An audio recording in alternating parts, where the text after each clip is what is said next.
quick heads up before we start. For the first 10 minutes, my mic has a crackly sound that comes and goes. Feel free to skip ahead to 11 minutes if you need to.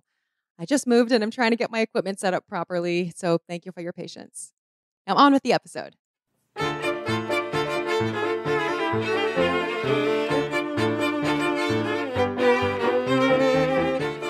Hello there, and welcome to Star Wars Music Minute, where we celebrate the music and sound of Star Wars 5 cinematic minutes at a time. I'm Chrysanthi Tan, you can call me Xanthi, and today is all about minutes 106 through 110 of Star Wars A New Hope, the motion picture. We're getting into the Battle of Yavin today. It's super exciting, and Alex and Molly Damon from Star Wars Explained are here to kick us off in this very momentous occasion in Star Wars history. Hello. Well, thank you for having us. This was like the perfect 5 minutes to have me on for, at least. Yes, I'm just here for emotional support. Whenever he has to talk about Biggs' his big scene, yeah. Yeah, honestly, when I think of Biggs, I think of you. I think of Alex, and by extension, I think of Molly. For the emotional support. But this is one of those things. Well, for those who don't know, I mean, I'm sure everyone here knows Star Wars Explained channel, but I didn't know until like more recently how big of a Biggs fan you were. I don't know, you might be Biggs' biggest fan, possibly. Yeah. I was just pointing to something because I have one of these in my office. The collection has spilled over into my office. Yeah, I ran out of room in my office, so now it has to. a little Biggs. What is this? It's not a Funko Pop. Mighty Mugs. Mighty Mugs, yeah. It's like but a Target thing. He's already got one of these in his office, but we got an extra one, so now it belongs to me. Is that actually a mug that you're holding up? It looks like a doll. Yeah, it's more like it's kind of like a Funko Pop. I don't know why they call them mugs. Oh, okay. So you can't actually drink out of that. That would be cool though if there was like a straw and it was like a big sippy. I would like that. Maybe we can alter this to make it an actual mug. He does have a Biggs mug though that I got for him on Etsy. That's true.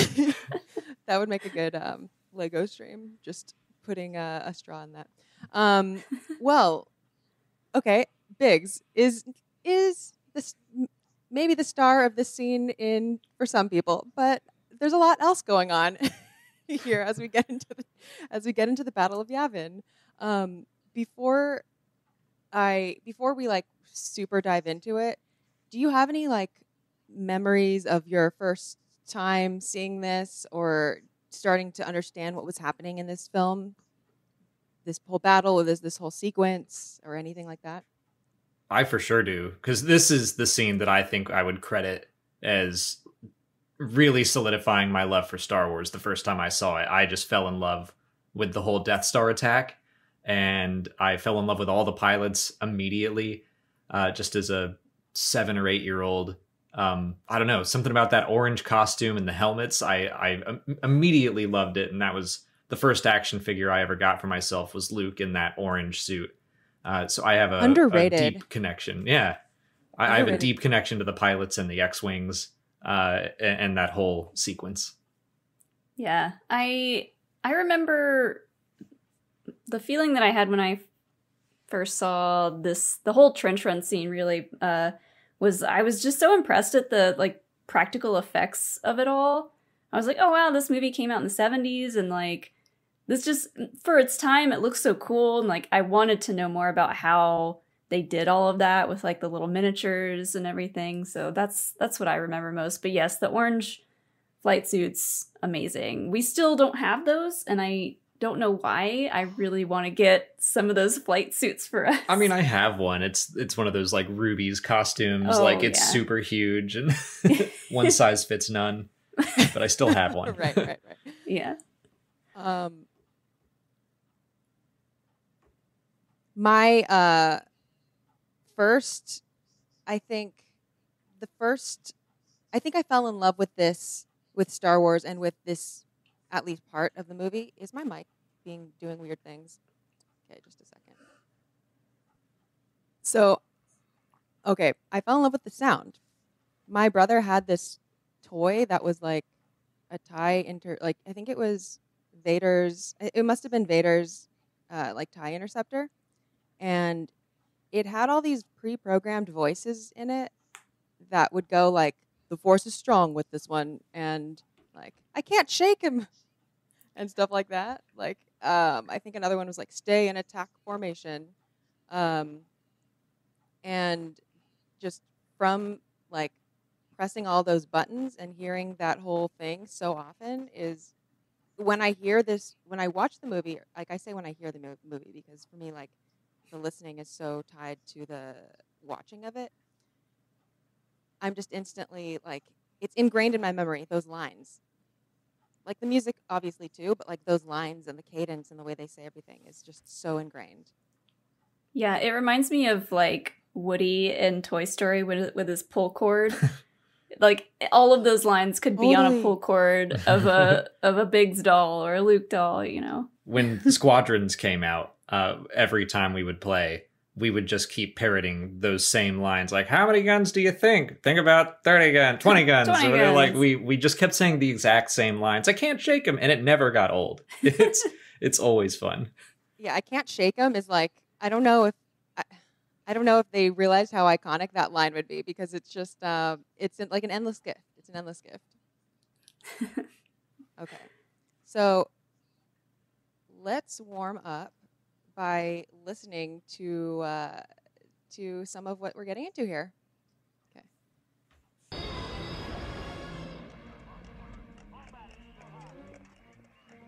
Stand by alert. Death Star approaching. Estimated time to firing range, 15 minutes.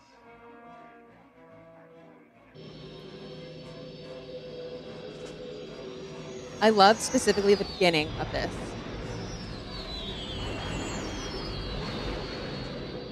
All wings report in. Red 10 standing by. Red 7 standing by. Red 3 standing by. Red There he 6 is. Standing by. Red 9 standing by. Red 2 standing by. Red 11 standing by. Red 5 standing by. Lock airfoils in attack position. Oh man, those drums there are just like the war nature of these drums are just, everything feels like we're preparing to get into something. Obviously we really are. And the harmony that's going underneath, like the bass notes are basically not part of the chord that what's happening on top is. So there's this kind of disjointed like sound to what we're hearing. Something that I thought of when listening to this, the first music I recall when I think of the trench run in the Battle of Yavin is kind of the end when Luke is going towards the exhaust port, and it's a lot of like da da da da da da da da, like a lot of falling notes. Like he's descending. Right. This is like it's still causing anxiety and tension in me, but it feels a little more hopeful. Like the musics are building. Yeah. The musics is what I just said. The musics are building. Yeah. Yeah, it's like a lot of rising and falling. I see it as more hopeful as they're going into it. Mm.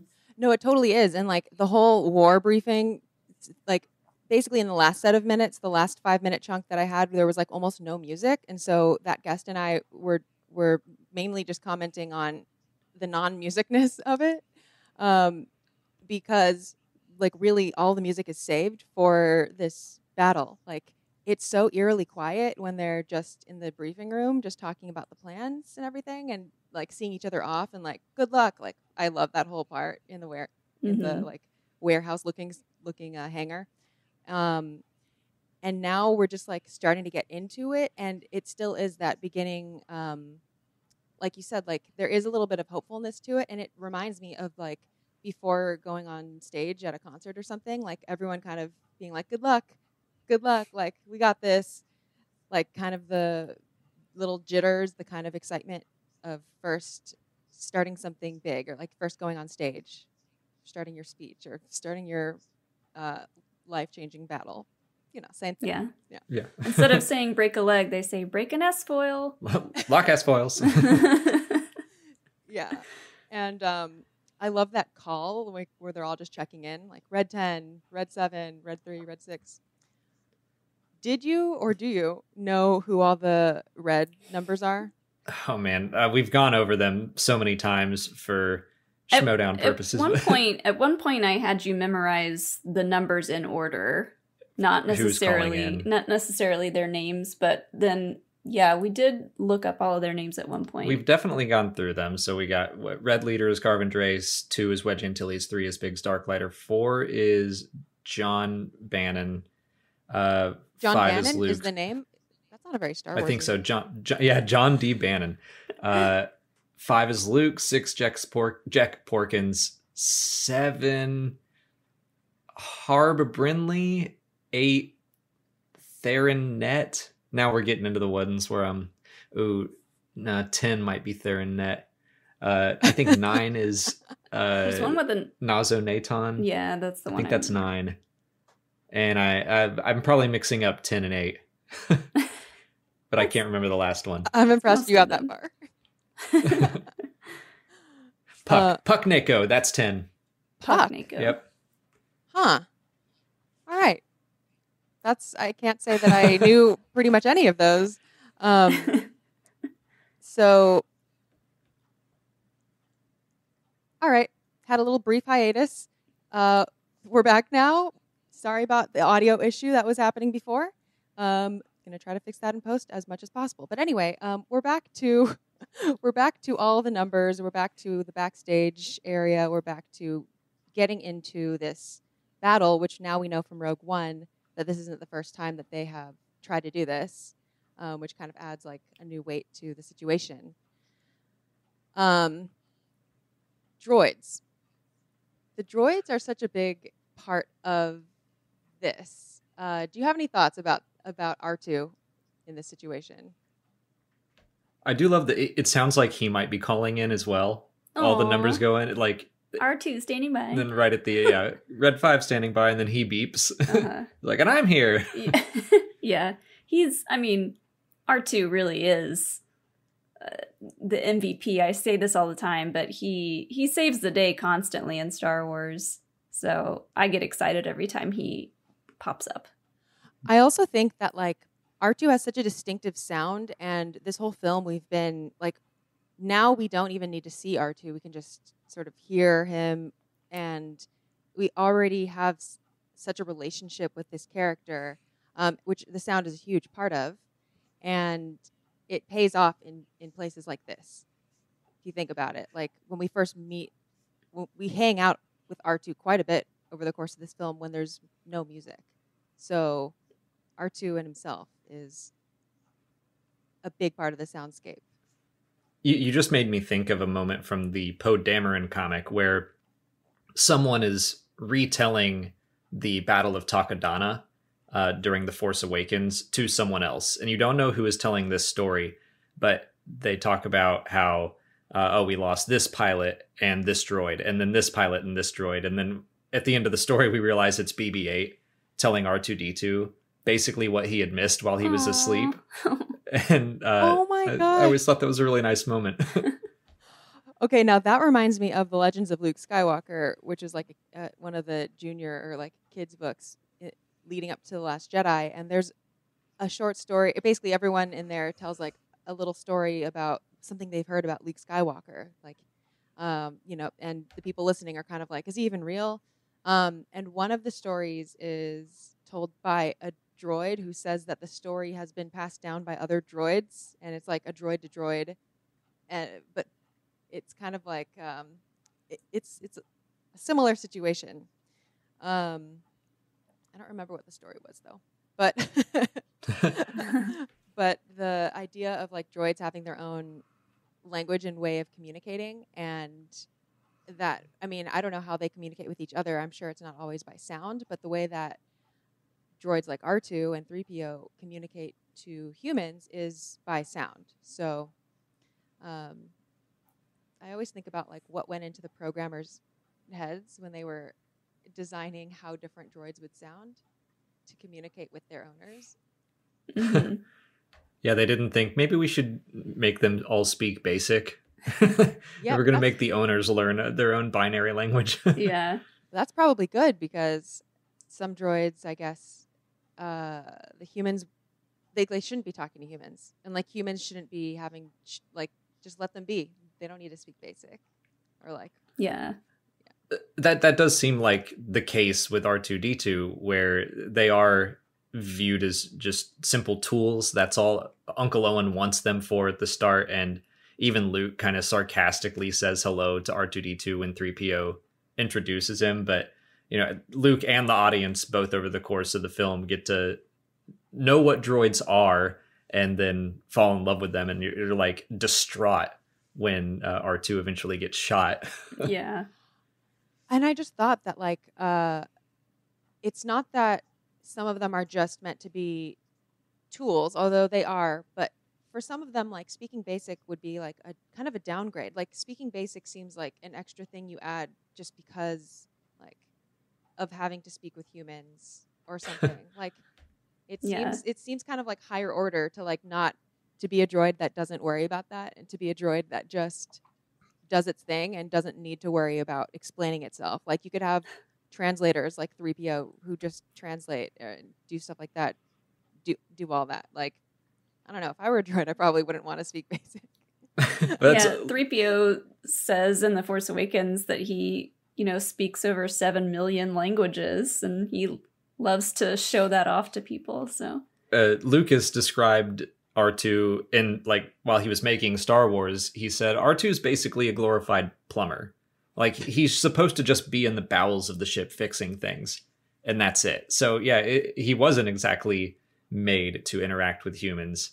And then, like, over the course of the films, we see that he does quite frequently. Mm-hmm. But when he was originally conceived, it was just like, no, he's just supposed to be in the background and not really have any human interaction anyway. He's a lot of times he's a tool for characters like Luke and Anakin and Ahsoka to work their own feelings out on camera. Just talk at him. Yeah, which I think is like, it's interesting how that's sort of starting to change in Star Wars.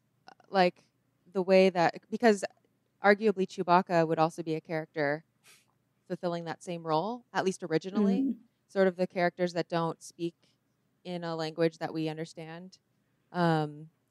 Yeah, but now we see a lot of droids that have, like, they're all kind of, they're not protocol droids, but so many of them speak now, like speak basic and act like humans and make jokes and stuff. Yeah, just interesting. But R2 is here with Luke this whole battle, and not only that, like, Luke won't do it without him. He, like, doesn't, he declines the offer to switch out his droid. Like, he establishes, like, here is when we find out just how important R2 is to Luke, which is pretty significant. Yeah, he's developed a pretty strong loyalty. I guess they both have to each other over the course of this movie.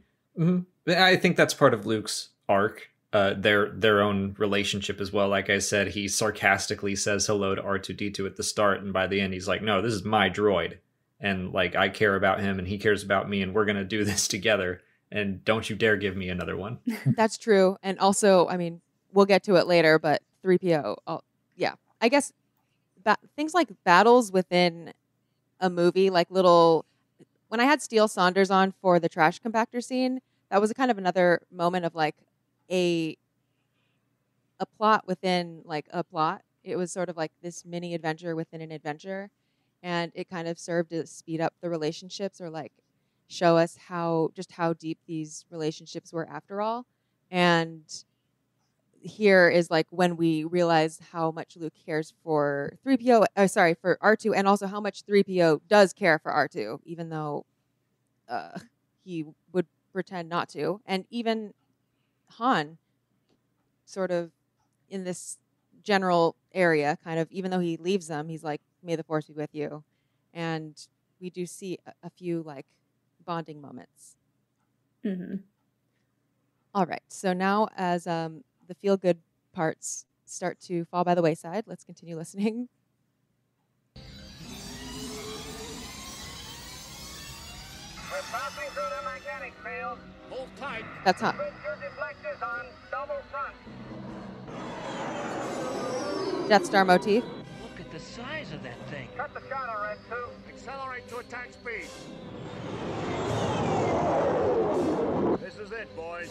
Red Leader, this is Gold Leader. I copy, Gold Leader. We're starting For the target shaft now. We're in position. I'm going to cut across the axis and try and draw their fire. Oh, okay. That's so much. So much is happening. What I'll ask what you think of that first. Like, what are you hearing in that, or what does it make you feel? Nostalgic. I love X-Wing sound design. We haven't gotten to the laser blast yet, but I remember when the Force Awakens trailer came out and we saw an X-Wing chasing a TIE fighter and shooting at it. Just that blaster sound immediately took me back to the Battle of Yavin. So Yeah. all the sounds of an X-Wing's engines and locking S-foils and stuff.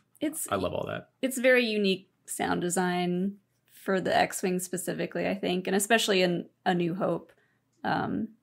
All the sound design in the trench run bring back a lot of good memories of just getting really excited that this is going to happen. We don't know what's going to happen yet, but something's going to happen. What I find interesting is that even just by listening to it,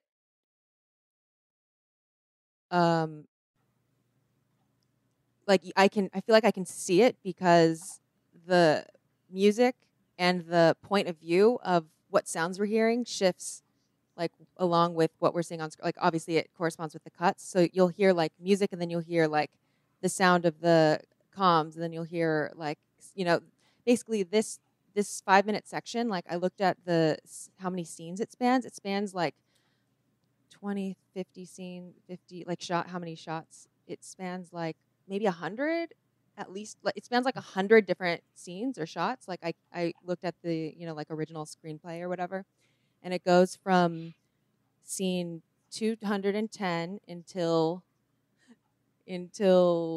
305, because there's so many quick cuts like between all the cockpits and between all the various areas, and some of them are so short, but each of them, like, I don't know, it really puts it into perspective, like how labor intensive this is, obviously, and how the sound has to like match each of those atmospheres. Like just changing from one cockpit to another, like that's going to be a different soundscape. I think George Lucas talked about freaking out the Fox executives because he turned in the script and it was so long, and he was like, hold on. Like, it's because no one's ever done anything like this before. So every single shot he detailed what it should look like and what it was accomplishing. And so, yeah, it breaks all of those things down in the script, even though they're so quick. But every shot took so long to complete that it's like we only kind of have one chance to make it work. Mm-hmm. That sounds so harrowing, like from not only the Battle of Yavin, but just the battle of like putting this film together and this whole section. Yeah, so that's what we're hearing. And at the part where I just stopped, we heard a crescendo in the music where it kind of ramps up. It gets louder, and then there was a brief pause, and when I press play again, it's going to start with like this fanfare that's like actually the kickoff. So. Heavy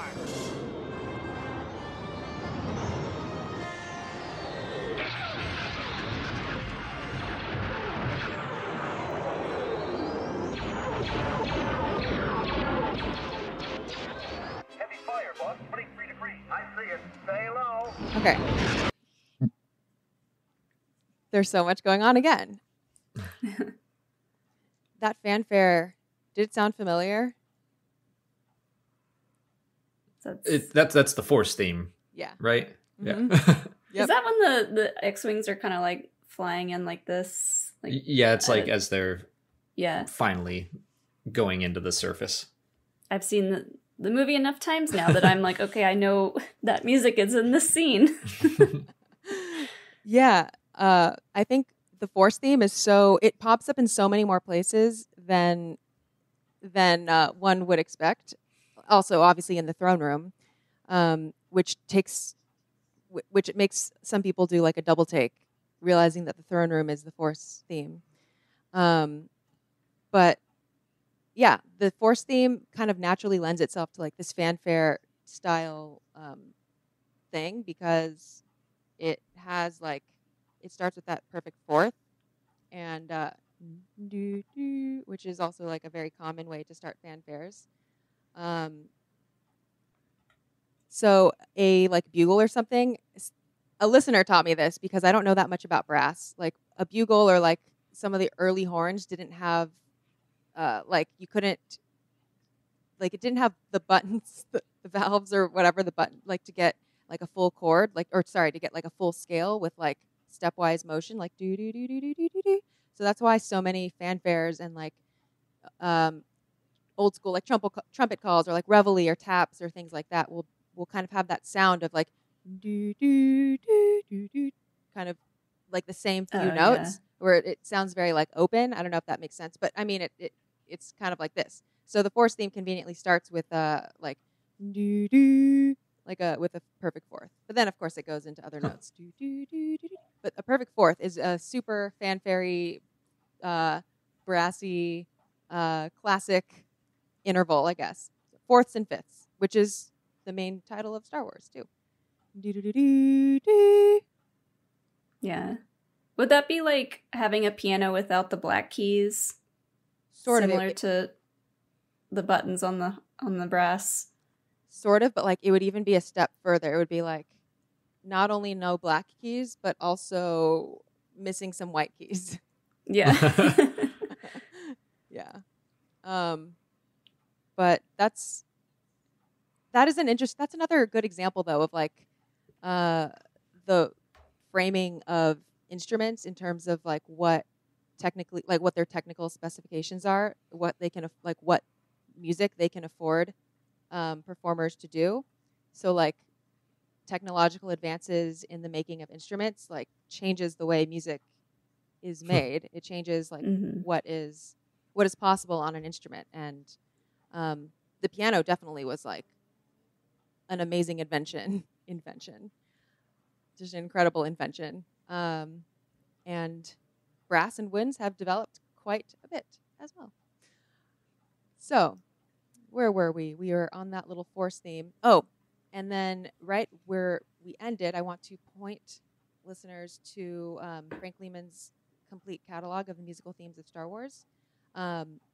So I'll play it. I'll rewind a little bit, but what we're hearing there is what Frank Lehman calls heroic descending tetrachords, and that just means the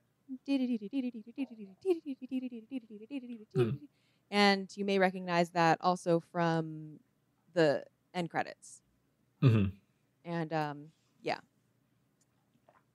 it always makes me excited to hear.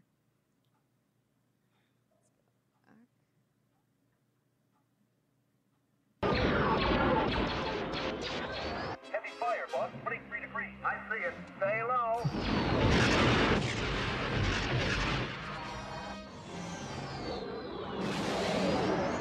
This is Red 5. I'm going in.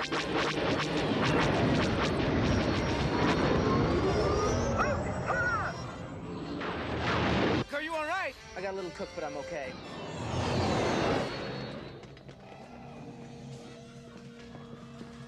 We count 30. I had never noticed the tetrachords in there. I wouldn't have known what they were called unless you just said that. But I never noticed you that recognize in them, musical. like, yeah. Once you pointed it out, I'm like, yep, there they are. Anything else that you noticed? Well, I wonder about like why John chose to write the Force theme into this part, and also thinking that at this point it wasn't the Force theme, it was Ben Kenobi's theme.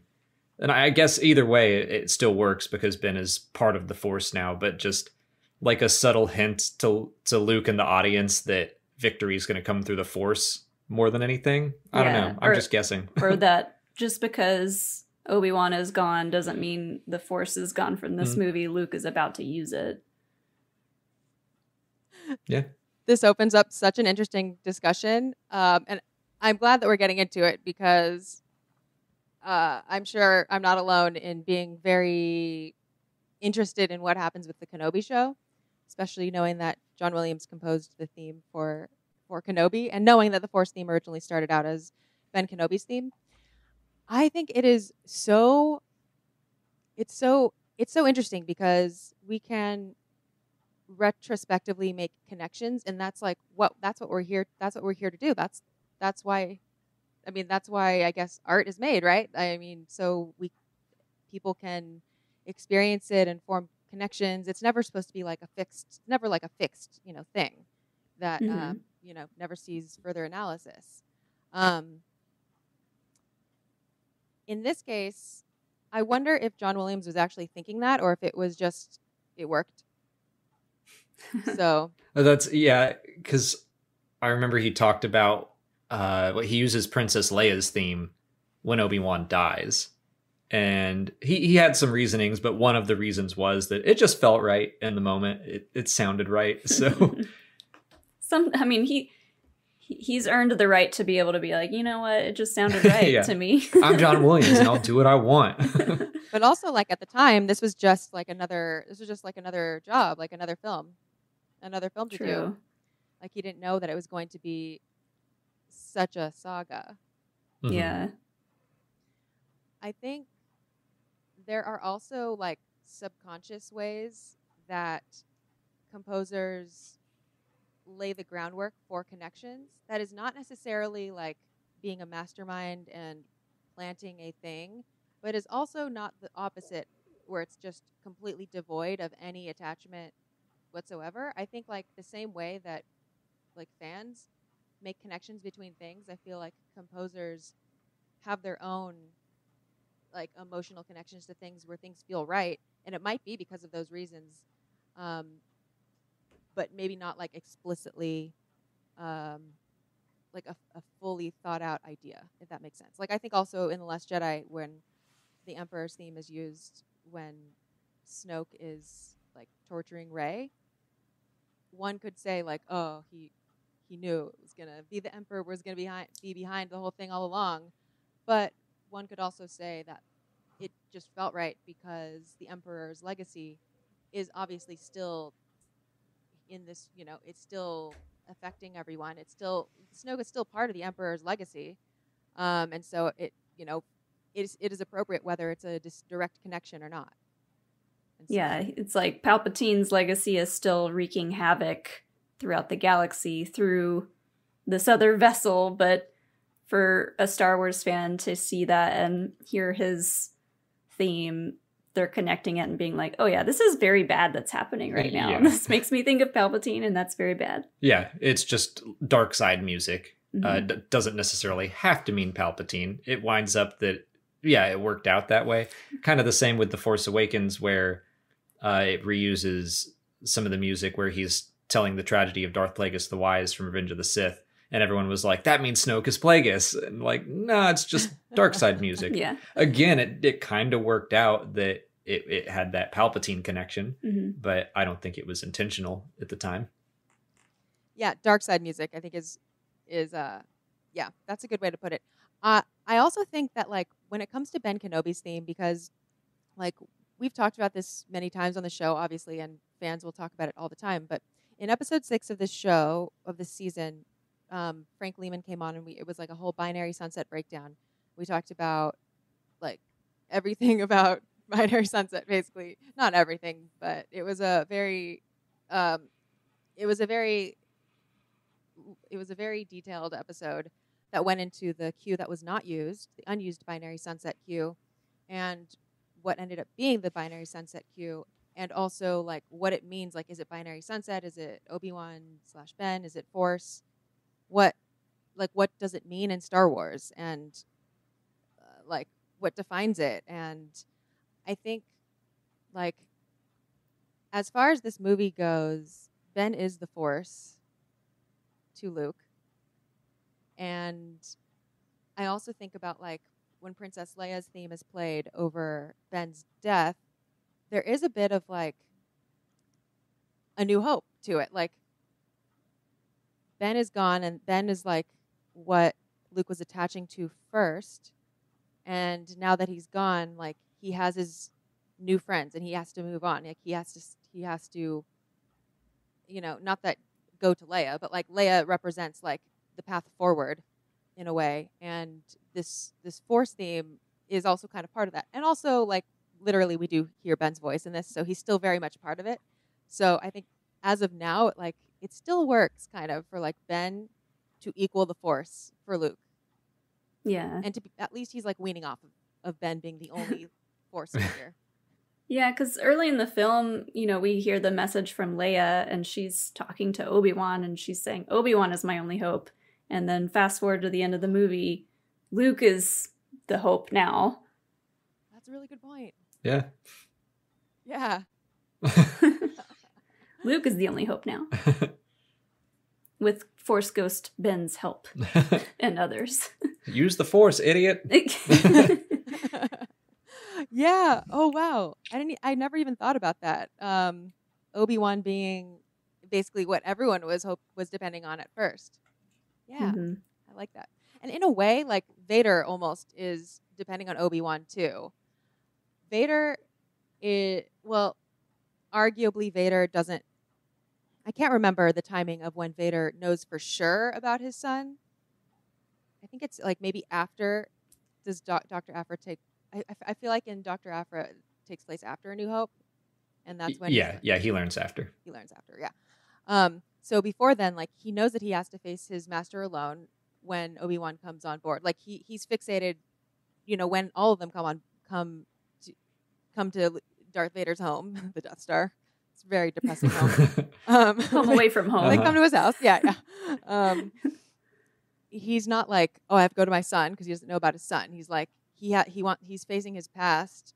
He's dealing with something from his past, but that something is Obi-Wan. It's not like he hasn't moved on to the next thing yet, which is Luke. That's why, when their whole lightsaber fight, people are like, oh, it's so slow. And it's like, well, Obi-Wan is toying with Vader and also buying time for Luke. And when Obi-Wan disappears, Vader is like, what? Like, he's so confused because he doesn't realize what Obi-Wan was trying to accomplish with all that. So, yeah, he was just trying to buy Luke extra time. Yeah. What a good dad. Okay. Let's continue listening. We count 30 rebel ships, Lord Vader, but they're so small they're evading our turbo lasers. We'll have to destroy them ship to ship. Get the crews to their fighters. Brace yourself. There's a lot of fire coming from the right side of that deflection tower. I'm on it. I'm going in. Cover me, Porkins. I'm right with you, Red 3.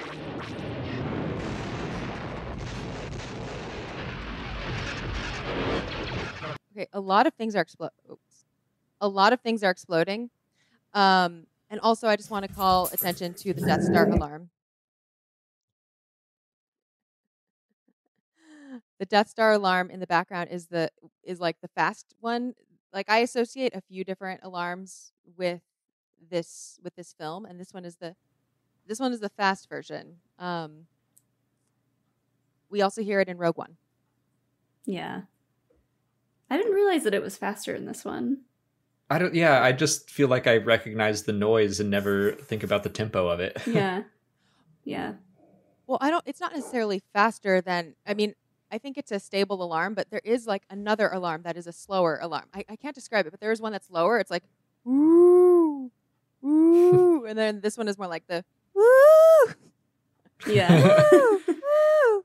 Like, it seems like they're maybe more in trouble, but yeah, the different like ships, the different areas kind of have a slightly different alarm sound. Sometimes the same alarm sound is used, but I always like to pay attention to which alarm is being used in the hopes of being able to like figure out what either era we're in or where we are on.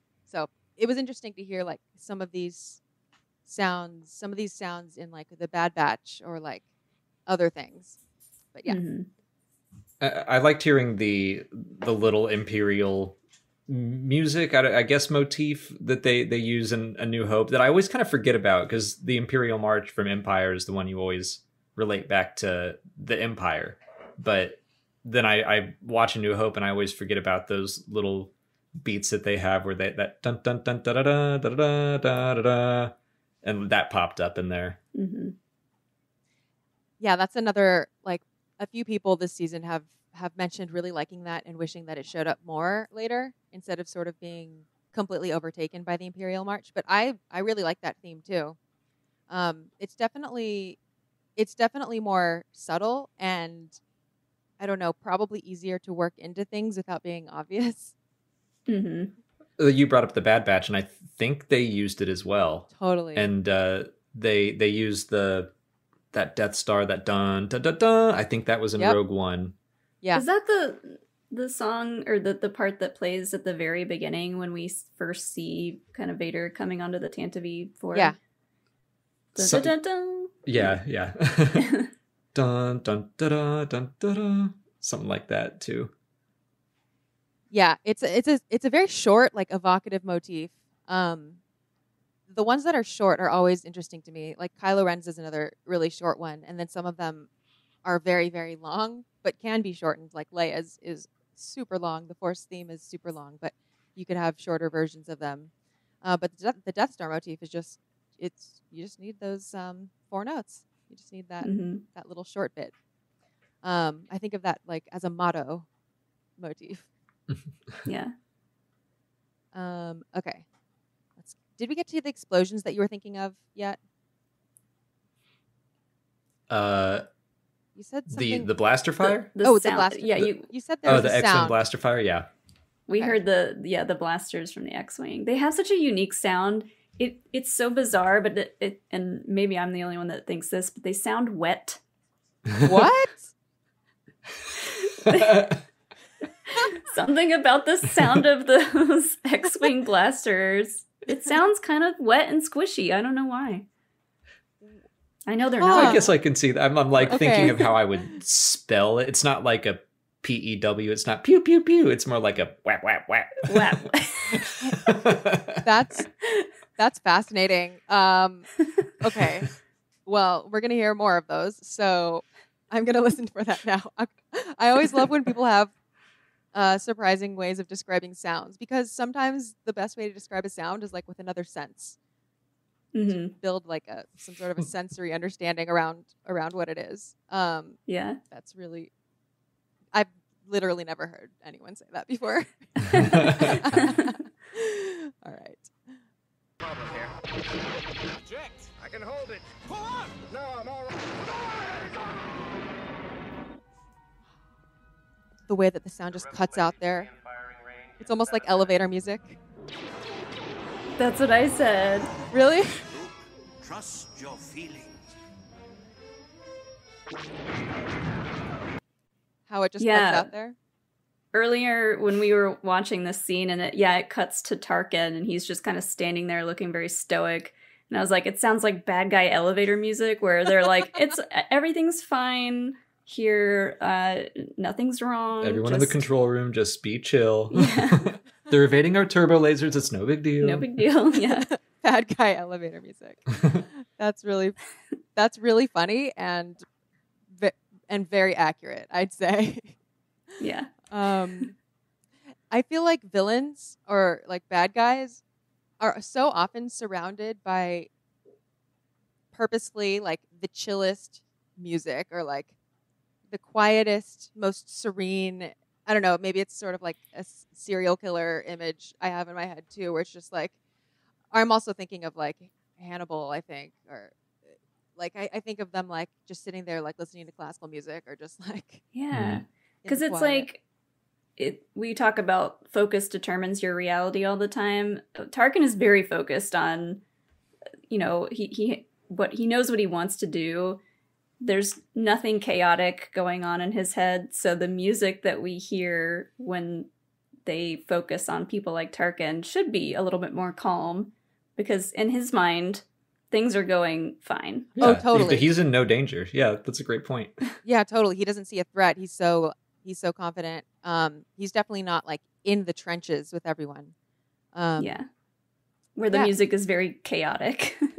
Yeah, and the music like really conveys the different like the different state of mind of like the rebels at this point and someone like Tarkin, who, even if he weren't like he's either completely confident or he's also like in denial or a little bit of both. Mhm. But yeah, music can convey that much more immediately than visuals can for me. If I just saw Yeah. it cut to, I'm thinking like if that same level of sound carried over to when we cut to Tarkin, it would be completely different. It would be a completely different. It would have a completely different effect. Yeah, you would think that he would be worried and not still very confident in his plan. Yeah. Well, unfortunately for him, yeah, overconfidence. Let's keep listening.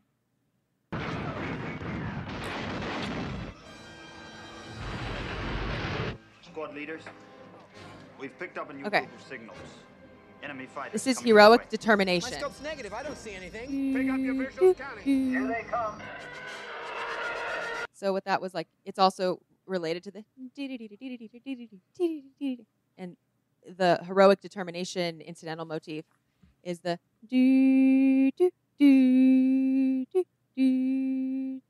that. Does that make sense? Like just from me singing it? Yeah, I know what you're talking about, especially since you said it when it was playing. But that's those motifs, those really small ones, are ones that I never catch. Like I remember when we were doing our last Jedi minutes, and I was like, I heard 3 themes, and I was real proud of myself. And you were like, I heard 12.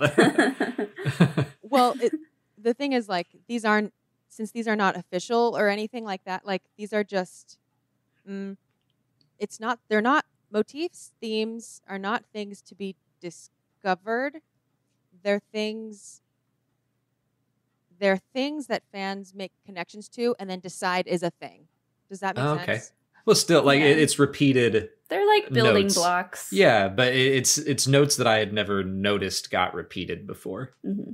But when I like point them out, you know what it is. So Yep. It's not that you don't recognize it, it's that you haven't decided that it's important enough to be a thing to call attention to. And that's all that like people like me or people like Frank Lehman or people that put together, catalogs or whatever, and people like you in like other areas do, is like just notice recurring things and then decide to like write that down, basically. Yeah. And make that a thing. Yeah, like you could do that with like the types of cuts, the types of like wipe cuts and whatever. It's all, yeah.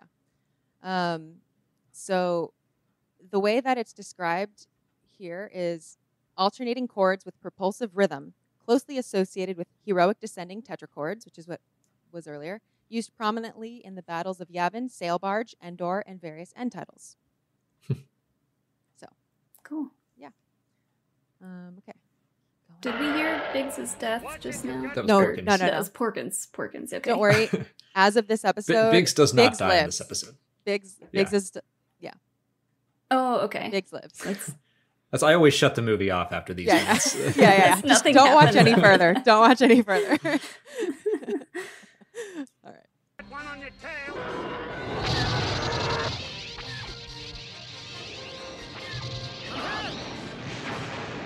If you pick one up, watch it. I can't see it. It's on me tight. I can't take it. I'll be right there.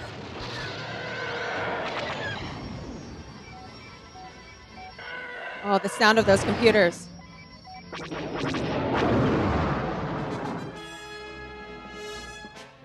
Several fighters have broken off from the main group. Come with me. So that's interesting because Darth Vader doesn't have like the elevator music like Tarkin does. He doesn't have the same music necessarily as all the rebels, but if I were judging based on the music, I would say that Vader is starting to feel a little bit nervous, a little bit trouble, he's feeling a little bit stirred up here.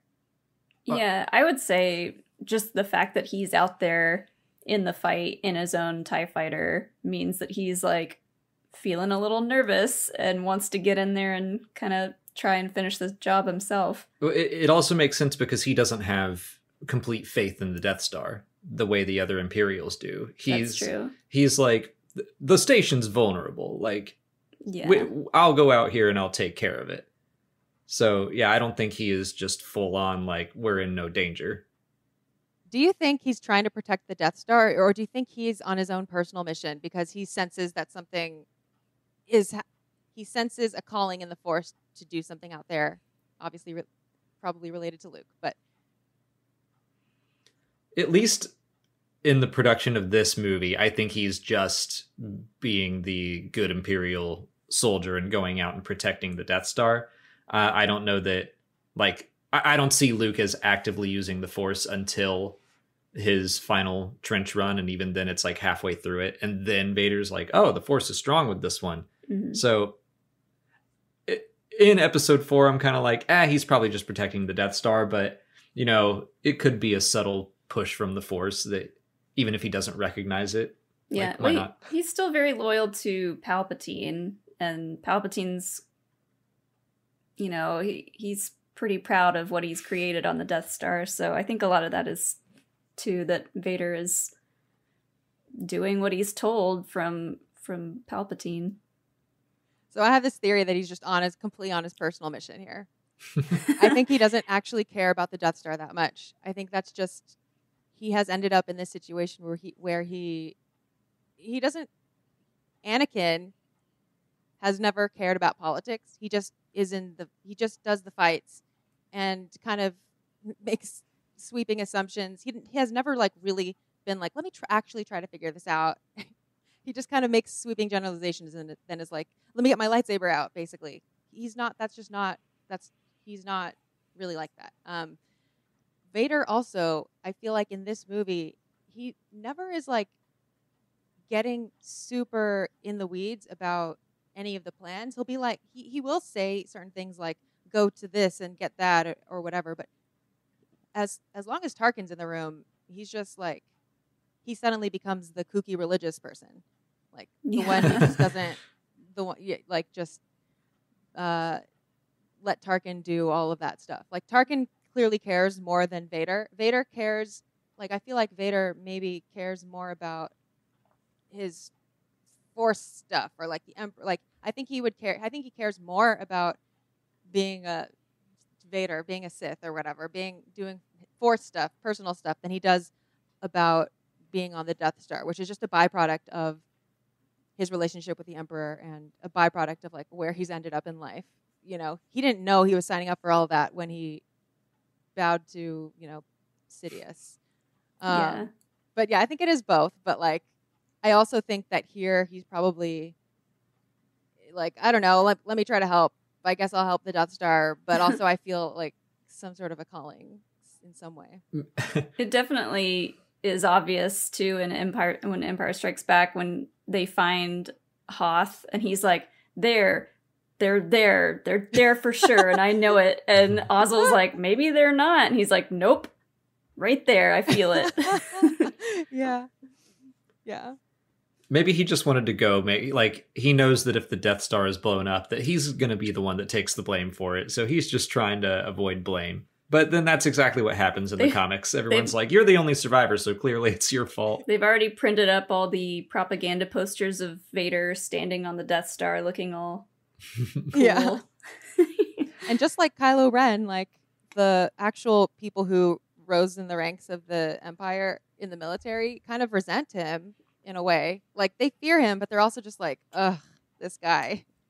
Yeah. Doesn't like actually know. He just knows how to use the Force, but yeah. Yeah. All right. Call in, run, call in. Watch your back, Luke. Watch your back. Here's the Force theme again. TIE Fighter. See what you can do with it. Hang on back there. I love the strings in the background. You see Red 5? There's a heavy fire zone on this side. Red 5, where are you? I can't shake it. I can't shake it. Can't shake it. Can't shake that line. That cut back to the briefing room or what the ready room where Leia is listening in. It reminds me of an episode of Battlestar Galactica where you don't get to see the squadron fighting the Vipers. It's all from the CIC, the command center, and you just hear the chatter, and it's like very intense. And I was just imagining what it would be like to just hear that like, oh, your friend's in trouble. Where's Red 5? Red 5's got one on him. And Leia's like, oh God. And then once Wedge saves him, she breathes a sigh of relief. It puts you in the perspective of, the people that are listening in. That are just stuck there and can't do anything. And they're waiting to see how it comes out. Yeah. I think like the stance that Leia has looking over the like whatever screen thing is like I feel like her stress in that moment. It also kind of like things can get misconstrued when you're just on the receiving end of all of that comms chatter. And I also think of when like in the trash compactor when 3PO's like thinks that they died. Dying. Yeah. Curse my metal body. So yeah, we had the Force theme again in the fanfare thing, and then the strings are doing some interesting things. The anchor, I think I would say like the anchoring melody or the anchoring music, I guess, is the stuff happening in the brass, but the strings are adding some tension on top. They're like dee dee dee dee dee dee dee. We'll probably hear it a little bit more, but basically like every few seconds, I feel like the music changes. Like it's pretty frenetic. Mm-hmm.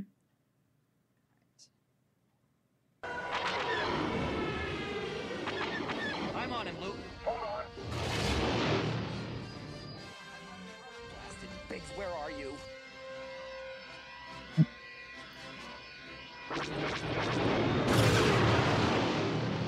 Thanks, Wedge. Good shooting, Wedge. Red leader. This is Gold Leader. We're starting our attack run. I copy, Gold leader. Move into position. Stay in attack formation. I love how they all have like a different intercom sound. And locked in.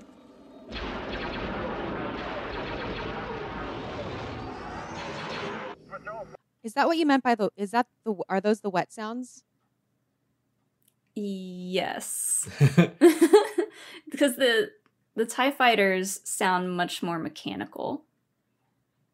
They do. Now that I like tried to spell one of them, I'm thinking about how they all sound. Where TIE fighters are more of like a choo choo choo. Uh-huh.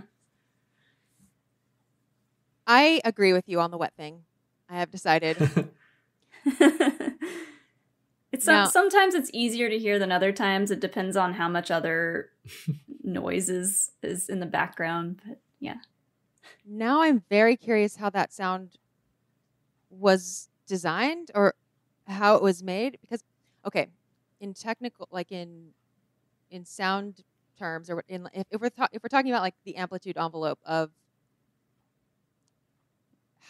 that sound, like that would be something with a long attack because it doesn't like reach its amplitude, like something like the TIE fighter shooting would be a short attack because it's like it reaches its peak amplitude like immediately. Like that one's more like it's like slower to get there. Mm-hmm. Yeah, and it is definitely like I think about like if you're ever like playing around with reverb or with like different effects, you can make them wetter or drier. And sometimes like if you're on a reverb effect or plugin or whatever and you make it wetter, you're basically adding more. You're making it more saturated is what that is. And I hear that. I hear that in the X-Wing shooting sounds. It sounds like messy a little bit too. It sounds a little bit like it may have been a technical limitation. That might be the reason, but messy is a good way to describe like the rebel fleet. Rebel fleet. That's George wanted the rebel ships to look cobbled together and messy compared to the TIE fighters that are all standardized, and their shots sound more they're just fast, mechanical. Like you said about you think of it how you would spell it. Uh-huh. You would need more letters to spell their shots than you would need to spell the TIE fighter shots. That's so true.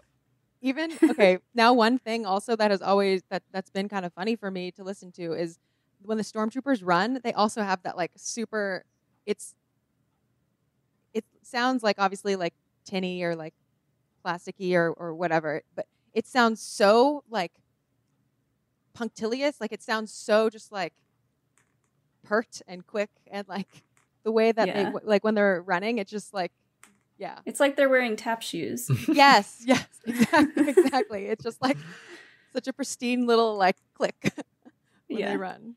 Yeah, that's funny. Okay, so I can see like parallels now.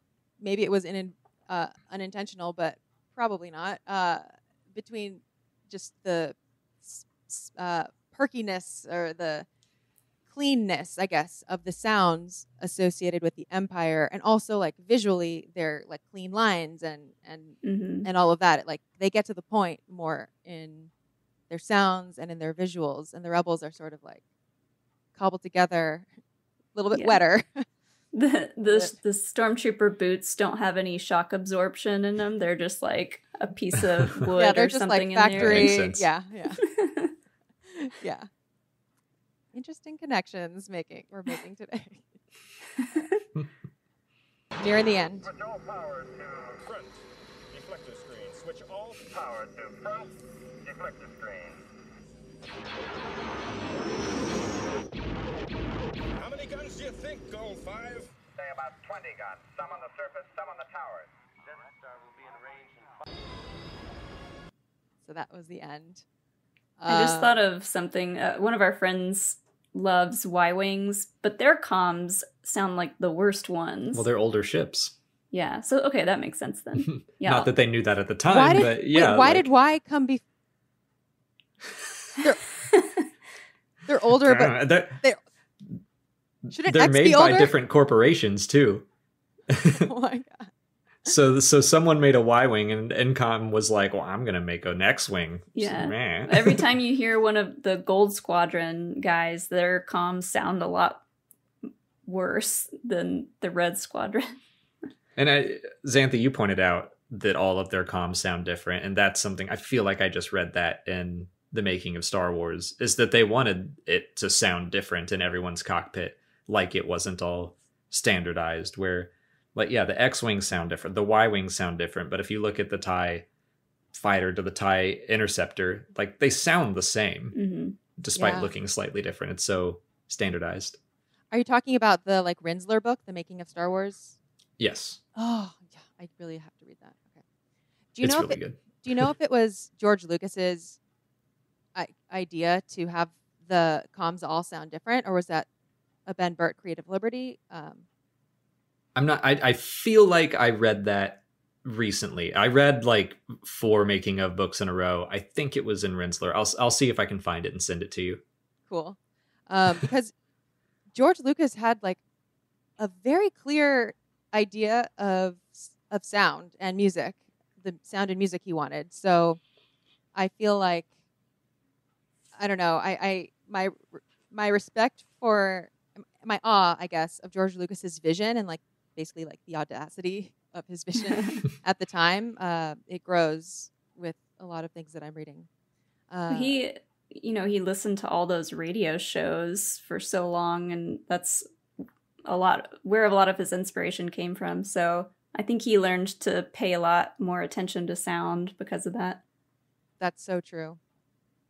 The last thing, what was the last? I had one more thing to say, but I can't remember what it was. I think it was, oh yeah, there was this one part where something's blowing up, or like there's a shooting sound, but because the scene, like the shot changes midway, we don't hear the end of it, and it's just cut off there. So that's just another good example of how the music and sound just completely change when the visual perspective changes. Mm-hmm. John Williams, like this is this is quite a big piece of music, a big cue of John Williams, and he talks sometimes about how like the things that he writes, obviously because it's part of a film, will sometimes be completely inaudible, and this is one of those things where like you can hear the music, but you can't hear it like super loud. You can't in the mix. It's probably lower in the mix here. So if you were to want to listen to the music full out without the sound effects and everything, you could find it on a couple of the soundtracks, like the special edition one. The full track is like not on all the soundtracks. It's not on the one that's on Spotify. But this is called The Battle of Yavin. The full thing is not in the track called The Last Battle. But this one is called The Battle of Yavin, parentheses, launch from the fourth moon / X-Wings, draw fire / use the force.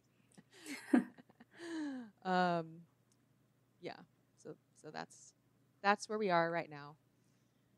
Did you have anything else about the music or sound in this set of minutes, or just anything about this set of minutes that you didn't bring up? I tried to just I did download the Making of Star Wars onto my phone and just searched Cockpit real quick to see if I could find that sequence. I couldn't, so I'll look later. But cool. Something made you laugh in that last one. It was all it red leader to gold leader? Because I feel like they reused that line.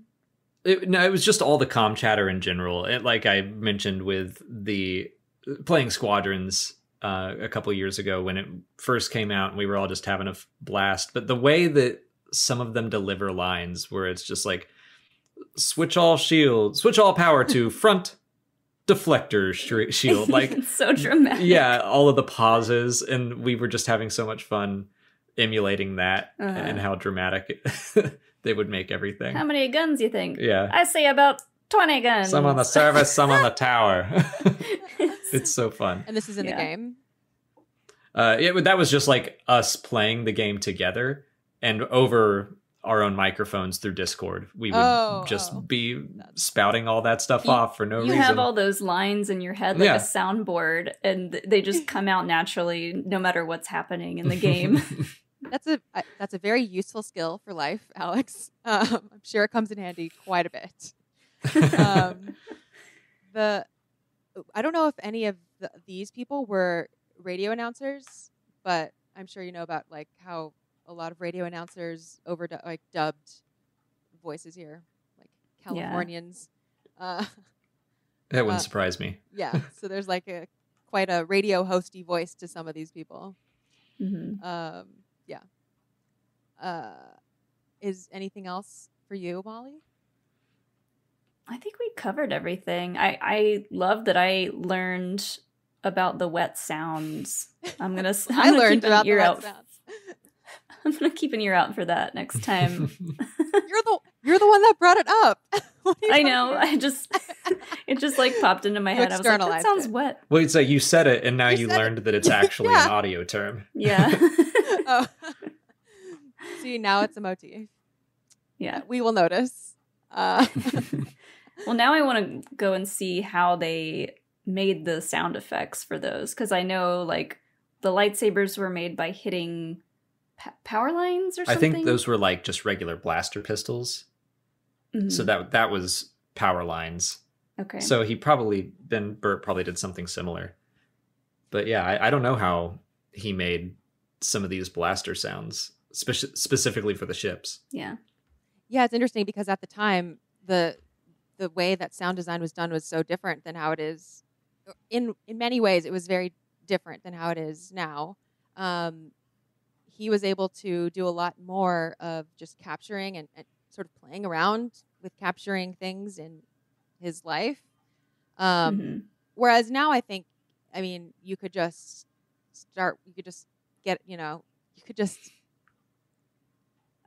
massage sound waves in your computer, like in your DAW, and you can start with things and just manipulate them electronically. Basically what I'm saying is like this very tactile way that Ben Burtt put together different things and like combined different sounds, and then it imperfectly recorded things, and then that was the sound, like an audio recording rather than it just being generated completely like digitally. Maybe that's why it sounded wet, or maybe that's, I don't know, maybe that's why a lot of the sounds are being re-recorded now, is all I'll say. Yeah, because like back then, you couldn't just like search your sound library for different sounds. You had to just go around with a little recording device and make them yourself. Yeah, and the lightsabers are.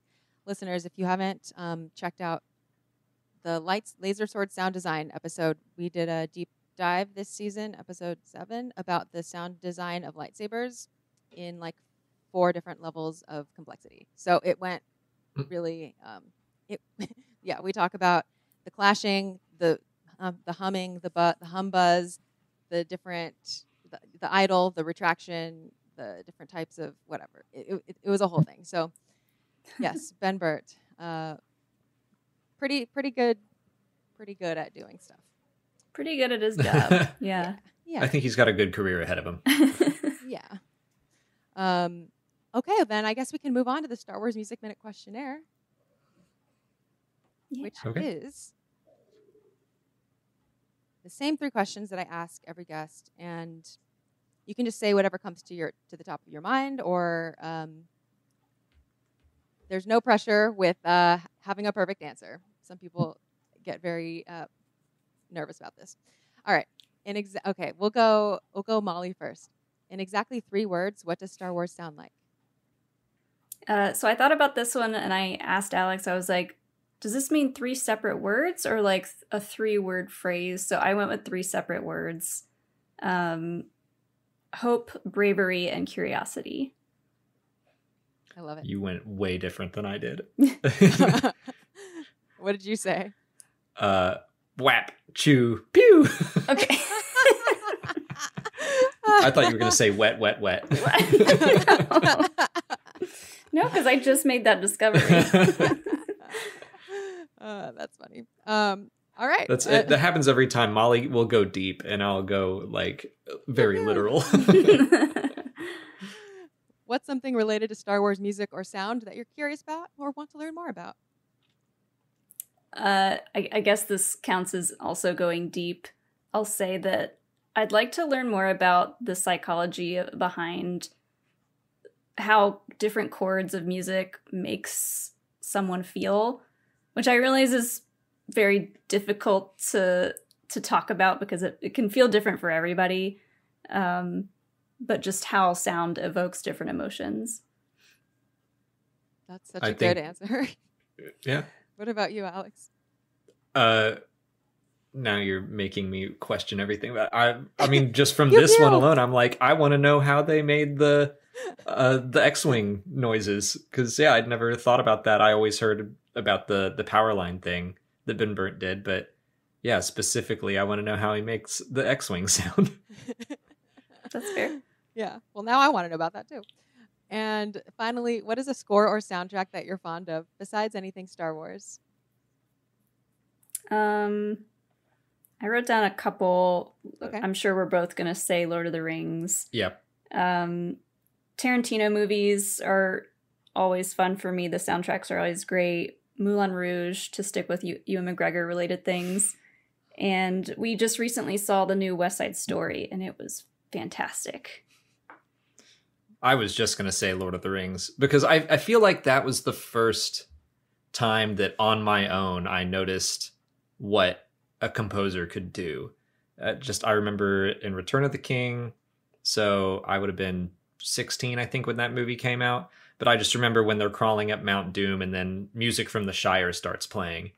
And I was like, oh my God, like what a brilliant choice. And it's like, it wasn't subtle, but I felt like I understood scores a lot more that day. Yeah. Like the Grinch.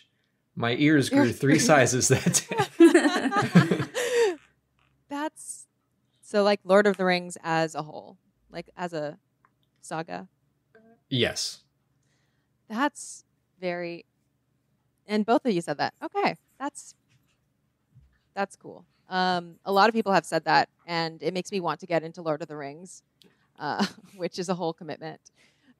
But the score has definitely, it's like very cited as like one of sort of, I don't know, maybe a game changer, but like it's definitely held up as like one of the cornerstone, scores. So, well, yeah. It's really interesting because Howard Shore is a big Tolkien fan, and I believe lobbied to be the composer for the movies, went to New Zealand and was there for a lot of the production, but he also wrote the music to the books. Like he would read a chapter and he would write for the book. and the universe, not so much exactly the movie. Yeah. Obviously, it was a mix of both, but I just think that's so cool that he was like, I'm going to write music for Tolkien's world, and it worked. Yeah, you can hear a difference, I think, because of that. That's really cool. I didn't know that. That's awesome. We were talking about Star Wars, but yeah, I'm definitely gonna check that out. Listeners, again, if you want to listen to this track, it's called The Battle of Yavin. And where can people find you all online? Our YouTube channel is called Star Wars Explained, and we're on Twitter and Instagram and TikTok. Yeah, under basically the same name. We're on Patreon as well, and we're gearing up for Obi-Wan, so we're going to be releasing our reactions to all the episodes for that on our Patreon. Awesome. I'm super excited for Kenobi. I'm kind of like I've like blacked out. I'm so excited that I'm overwhelmed. So it's just intense to even think about, but that is coming soon. And thank you so much for coming back on Star Wars Music Minute. Both of you are return guests, and I always enjoy having you. Listeners, thank you for making your way to almost the end of A New Hope. We only have a few episodes left of this film, and Solo season is also beginning at this point.